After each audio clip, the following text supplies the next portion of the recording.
Primera de Juan, su capítulo 5, versículo 1 en adelante. Allí estaremos leyendo la palabra del Señor. Leemos en el nombre de Jesús. Todo aquel que cree que Jesús es el Cristo, es nacido de Dios. Y todo aquel que ama al que engendró, ama también al que ha sido engendrado por él. En esto conocemos que amamos al Hijo de Dios cuando amamos a Dios y guardamos sus mandamientos. Pues este es el amor de Dios, que guardemos sus mandamientos, y sus mandamientos no son gravosos. Porque todo lo que es nacido de Dios vence al mundo, y esta es la victoria que ha vencido al mundo, vuestra fe. ¿Quién es el que vence al mundo, sino el que cree que Jesús es el Hijo de Dios? Hemos querido ponerle como título a este mensaje: la fe que vence al mundo. La fe que vence al mundo. Cuando nosotros escuchamos hablar de fe, hablar de vencer y hablar del mundo, esto nos lleva a una reflexión y nos lleva a un pensamiento. ¿Qué es la fe? Todos nosotros podemos decir que la fe es la certeza de lo que se espera y la convicción de lo que no se ve. Esta palabra que acabo de mencionar en el griego es la palabra pistin, que lo que quiere decir es confianza, esperanza de algo que estamos en espera o de algo que está por venir. Pero cuando hablamos de vencer, inmediatamente nosotros pensamos en que hay un problema, hay una batalla, hay una dificultad, hay obstáculos que se levantan en el momento determinado para nosotros lograr un objetivo que nos hemos propuesto a cumplir. Es decir, en algún momento usted ha tomado una carrera universitaria, usted ha cogido algún curso técnico. Entonces, en ese momento puede ser que se levanten alguna dificultad para usted llegar a la meta, para usted lograr su título, para usted ser profesional en cualquier área que usted se ha propuesto a llegar. Entonces, cuando nosotros vemos esto, llamamos que esto es vencer, porque yo he logrado alcanzar lo cual yo me he propuesto con sacrificio. Pero cuando hablamos del mundo, nosotros como cristianos, inmediatamente pensamos en muchísimas cosas. Pero cuando hablamos de esto, estamos hablando de un sistema. Estamos hablando de las cosas que no convienen al creyente. Cuando el apóstol Juan escribe esta carta, habla en el sentido para hablarle del amor a la iglesia. Por eso Juan se conoce como el apóstol el apóstol del amor. Pero también le habló sobre lo que era la fe. Se levantaron algunos falsos maestros y él también le escribe a ellos para alentarlos, para que ellos se mantengan firmes en la fe en nuestro Señor Jesucristo. Desde el momento de nuestra conversión, cuando nosotros aceptamos al Señor, hemos sufrido cambios, hemos sufrido transiciones, han pasado muchísimas cosas en nuestra vida para nosotros permanecer en la fe en la cual nosotros estamos, y damos gloria a Dios por eso. ¿Cuál es el resultado de creer en Cristo, como dice Juan? Miren el versículo 1 que acabamos de leer, dice: todo aquel que cree en Jesús, que es el Cristo, número 1 dice, es nacido de Dios. Primer beneficio que nosotros encontramos, él dice, todo aquel que cree que Jesucristo es el Hijo de Dios, es nacido de él. Por lo cual en él se ha producido un nuevo nacimiento. Se ha producido en él un nuevo hombre, una nueva criatura, como dice la Biblia en 2 de Corintios, su capítulo 5, versículo 17. De modo que si alguno está en Cristo, nueva criatura es. Las cosas viejas pasaron, he aquí, todas son hechas nuevas. En aquel que ha sido todas las cosas nuevas, ese fue en aquel que se produjo el nuevo nacimiento en Cristo. Pero también ese nuevo nacimiento nos lleva a nosotros a un reconocimiento de que nosotros debemos de amar a Cristo y a Dios incondicionalmente. Todo aquel que es nacido de Dios, es nacido de nuevo.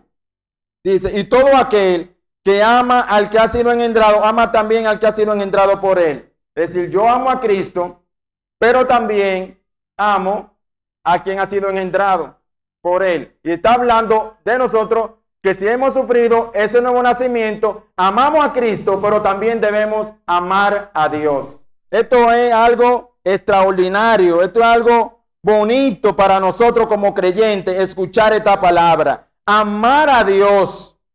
Amar a Dios conlleva también en guardar sus mandamientos.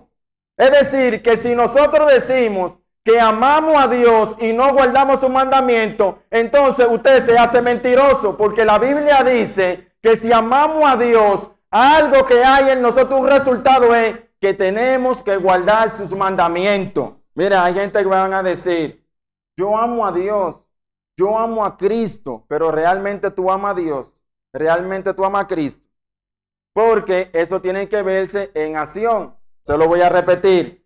Si yo digo que amo a Dios, si yo digo que amo a Cristo, tiene que verse realmente que yo estoy haciendo algo para demostrar de que yo estoy en Cristo y de que amo a Dios incondicionalmente.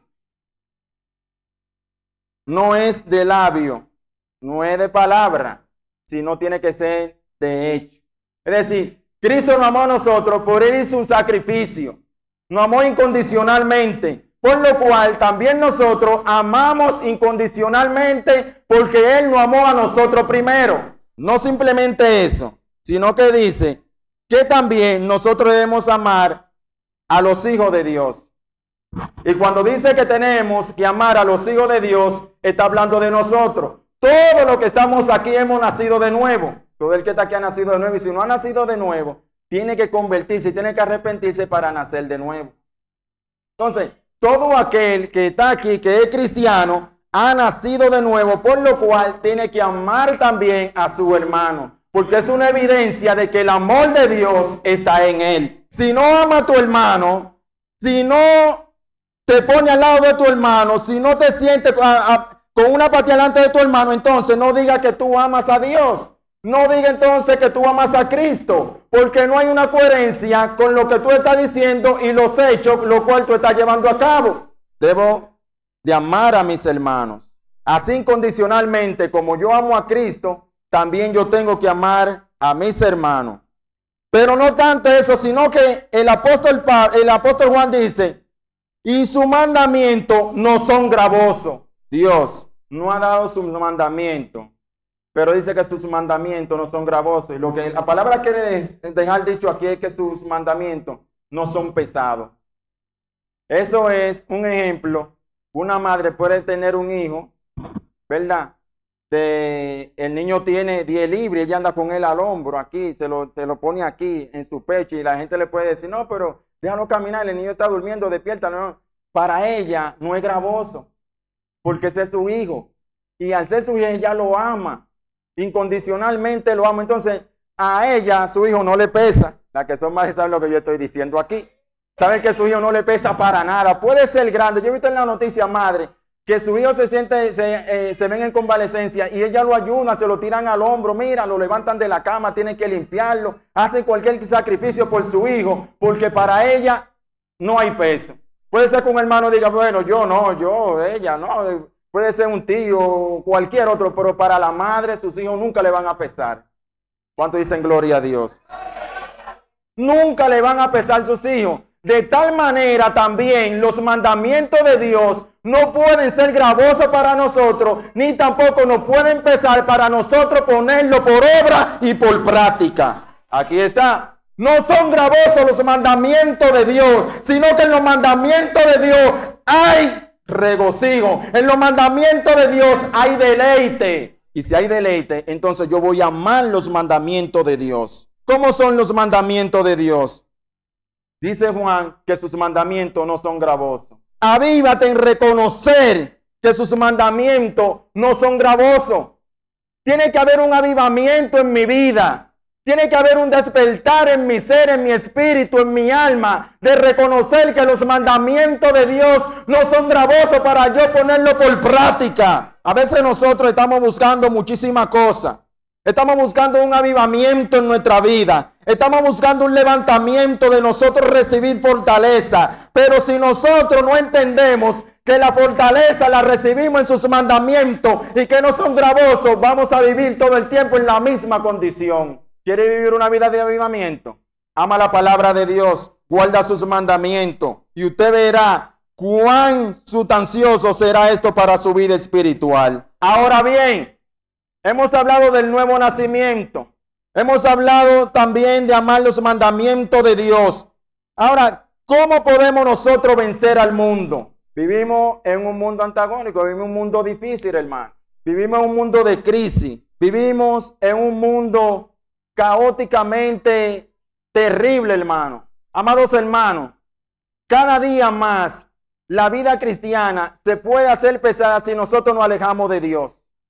Si abandonamos los mandamientos de Dios y no entendemos, si no renovamos nuestro entendimiento para entenderle que sus mandamientos no son gravosos, esto nos va a llevar a nosotros a creer que sus mandamientos son gravosos. Podemos nosotros vencer al mundo. Pero ¿cómo nosotros podemos vencer al mundo que está ahí afuera? ¿Cómo lo vamos a vencer? ¿De qué manera? Por la obra de Cristo Redentor en la cruz del Calvario. Solamente así nosotros podemos vencer al mundo con todo su deleite por medio de nuestro Señor Jesucristo. Nadie puede vencer al mundo si no es por medio de Jesucristo. Esto nos lleva a nosotros a pensar entonces que yo no soy suficiente, sino es por la suficiencia de Dios, por la obra de Cristo en la cruz del Calvario. Entonces yo puedo vencer al mundo. Dice la Biblia en el libro de Hebreos, su capítulo 12, versículo 2, de la siguiente manera: puesto los ojos en Jesús, el autor y consumador de ¿qué? De la fe. Poniendo los ojos en Cristo Jesús, que es el autor y consumador de la fe, nosotros podemos vencer al mundo. Si quitamos la mirada de Cristo, si quitamos la mirada del autor de la salvación, si quitamos la mirada de aquel que nos fortalece, si nosotros quitamos la mirada de aquel que nos ha llamado de la tiniebla a la luz, entonces no vamos a vencer jamás al mundo, sino que vamos a vivir una vida en crisis espiritual. Por eso es que hay gente cogiendo muchísimo palo en el mundo. ¿Por qué? Porque ha habido un abandono de la mirada hacia Cristo. Cuando nosotros desviamos nuestra mirada, entonces peligramos. Hay un peligro contundente cuando usted quita la mirada de Cristo Jesús. La Biblia dice claramente: puesto los ojos en Jesús, el autor y consumador de la fe. Esta idea que toma el escritor de los Hebreos para hablar del autor y consumador de la fe, ¿saben que se celebraban unos Juegos Olímpicos? Y esos Juegos Olímpicos que se celebraban en Atenas, ponían una pared de telado y la otra así como estamos aquí. Entonces, en medio de ese carril, como usted se puede imaginar que usted puede estar corriendo en el túnel de la 27, y si usted vencía, colocaban la foto de usted en cualquier lado de la pared. Sucede lo siguiente: cuando yo veo el rostro de Julio César ahí en la pared y yo estoy corriendo y yo me puedo lesionar, eso me alentaba a mí a decir que yo podía llegar a la carrera porque él también llegó. Es decir, si el pastor va corriendo y él fue galardonado, recibió un galardón, el rostro del pastor, entonces lo colocan ahí en la pared. Cuando a usted le toca correr la carrera, le tocaba a alguien, él veía, a veces se desconyuntaban un muslo y como quiera seguían corriendo, arrastrados de cualquier manera, porque había una inspiración de alguien que corrió la carrera que él iba a hacer en ese momento. Por eso el escritor de Hebreo coge esta misma idea y dice que nosotros tenemos que poner la mirada en Cristo Jesús, que es el autor. Cuando habla de autor, lo que quiere decir es quien inició la carrera y quien terminó la carrera fue Jesucristo. Y como Cristo fue quien inició la carrera, Cristo venció. Y como Cristo venció, nosotros también hemos vencido al mundo. Yo se lo voy a repetir de otra manera. Cristo dijo: confíen porque yo he vencido al mundo. Esto está en tiempo pasado. Lo que está diciendo es que en Cristo Jesús, por la fe en Él, usted también es un vencedor. Lo que está diciendo es que usted ha corrido la carrera, está corriendo la carrera y ya usted ha vencido. Usted está sentado ahí en ese asiento donde usted está, pero usted es más que vencedor por medio de Jesucristo, por la obra de Cristo. Pues entonces, si yo soy más que vencedor por medio de Cristo, yo tengo que glorificar a Dios. Yo tengo que reconocer el señorío, la autoridad y el poder de Cristo en mi vida. La palabra que dice, cuando dice aquí, en Romanos, su capítulo 8, versículo 37, que dice que somos más que vencedores, pero en Cristo Jesús. Mira, a veces nosotros vivimos una vida como que no somos vencedores. Se nos ha olvidado de que no importa la circunstancia en la cual nosotros nos encontramos, nosotros somos más que vencedores en Cristo Jesús. Mire, la palabra que aparece ahí es la palabra en griego, que lo que quiere decir es upernikaos. Es decir, uper más, nikaos sobre de. Es decir, que usted se eleva por encima de la circunstancia. Usted se eleva por encima del problema. Usted se eleva por encima de la aflicción. Usted se eleva por encima de cualquier cosa, porque usted es más que vencedor en Cristo Jesús.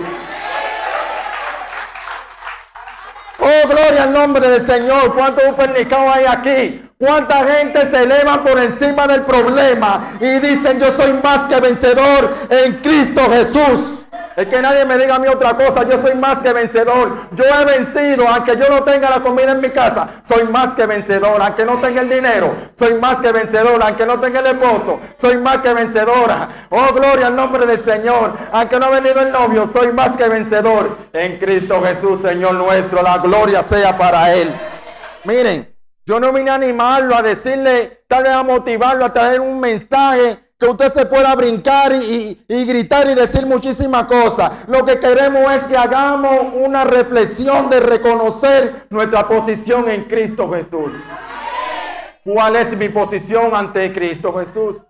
¿Cuál es su posición como creyente? Usted no vive una vida mediocre, no. Porque ya usted ha vencido, usted se le adelantó a la circunstancia. Hay gente que no entiende esto todavía.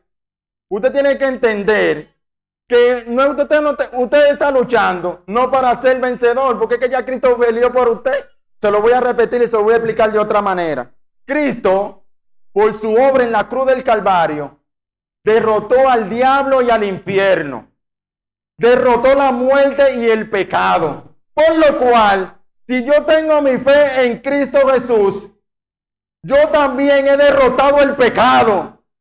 Yo también he derrotado al mundo. Yo también he derrotado al infierno porque yo estoy en Cristo Jesús. Es que tenemos que entender esto. Que es que somos más que vencedores en Cristo Jesús por los méritos de Cristo. Por su obra, pero también por los méritos de Cristo. Somos más que vencedores. Yo me siento un poco emocionado. Porque cuando yo escucho y leo en la palabra de Dios y entiendo que por los méritos de Cristo yo soy más que vencedor, yo digo gloria a Dios por eso. Gloria a Dios porque soy más que vencedor en Cristo Jesús. Soy más que vencedor en Él. Gloria a tu nombre, Señor. Y aquí se abre algo para que nosotros estemos claros que no es porque nosotros somos competentes. Porque podemos pensar en algún momento que es porque somos muy intelectuales, que es porque yo oro mucho, porque yo leo la Biblia. Y eso está bien, hermano, tenemos que leer la Biblia todos los días, tenemos que orar todos los días, tenemos que ayunar siempre, tenemos que estar buscando al Señor. Pero déjeme decirle algo, no se vaya a creer que por su mérito, no se vaya a creer porque usted sea la última Coca-Cola del desierto, no. Fue porque alguien le entregó a usted la victoria. Pues es el amor de Dios que guardemos sus mandamientos. Porque todo lo que es nacido de Dios vence al mundo. Todo lo que es nacido de Dios vence al mundo. Y usted me va a decir, hermano Luis, es verdad que la Biblia dice que todo lo que es nacido de Dios vence al mundo, pero yo tengo batalla. Yo tengo problemas. Yo tengo problemas con el pecado. Sí, es verdad, usted tiene problemas con el pecado. Usted ha tenido todo eso. Pero aquel que es nacido de Dios, escuche esto, peca, pero no practica el pecado, porque la simiente de Dios está en él. Entonces eso es parte de la victoria de Cristo. Es verdad que usted pecó y el diablo va a decir usted pecó, pero ya en la eternidad Cristo pagó por eso. Cristo pagó por el pecado presente y pagó por el pecado futuro y también pagó por el pecado pasado. ¿Cuántas bendiciones recibimos nosotros por cuanto hemos nacido de nuevo en Cristo Jesús? Hemos vencido al mundo. Y esta es la victoria, que hemos vencido al mundo por nuestra fe. Hemos vencido al mundo por nuestra fe. Claro está, no hemos vencido al mundo por otra cosa. No. Ha sido por nuestra fe. Ha sido por la fe en Cristo. En Cristo Jesús. Nada de mérito para nosotros. Nada de creer de que nosotros somos lo grande, lo fuerte. No, nada de eso. Sino ha sido en Cristo Jesús. Por eso la Biblia nos enseña a nosotros, y me gustaría que usted pueda ir conmigo a 2 de Corintios, su capítulo 2, versículo 14. Y usted verá la declaración que el apóstol Pablo da con relación a esto. Mas a Dios gracias, al cual nos lleva siempre en triunfo en Cristo Jesús, en medio de nosotros, manifestando en todo lugar el olor de su conocimiento. Pablo dice que Cristo lo lleva a ellos, Dios lo lleva en triunfo todo el tiempo. Usted se va a la guerra, usted se va a la batalla, pero Dios lo mantiene en Cristo Jesús triunfante. No hay perdedor. Porque por la fe en Cristo Jesús, yo soy más que vencedor, yo soy un triunfante, yo soy un agente poderoso, yo soy grande. Pero esto tiene que estar claro. Esto no lo podemos nosotros decir como con mucho titubeo y de decir, no, porque es verdad que yo soy un triunfador, es verdad que yo soy más que vencedor, es verdad que yo tengo la fe en Cristo, es verdad que Cristo peleó por mí y tiene todo. No. Esto nosotros tenemos que creerlo. Tenemos que creer la palabra de Dios. ¿Sabe por qué? Porque muchas veces nosotros en nuestra vida como cristianos vivimos como perdedores y no como triunfadores. Y es tiempo de que nosotros entendamos nuestra posición en Cristo. Debemos de dar gloria a Dios.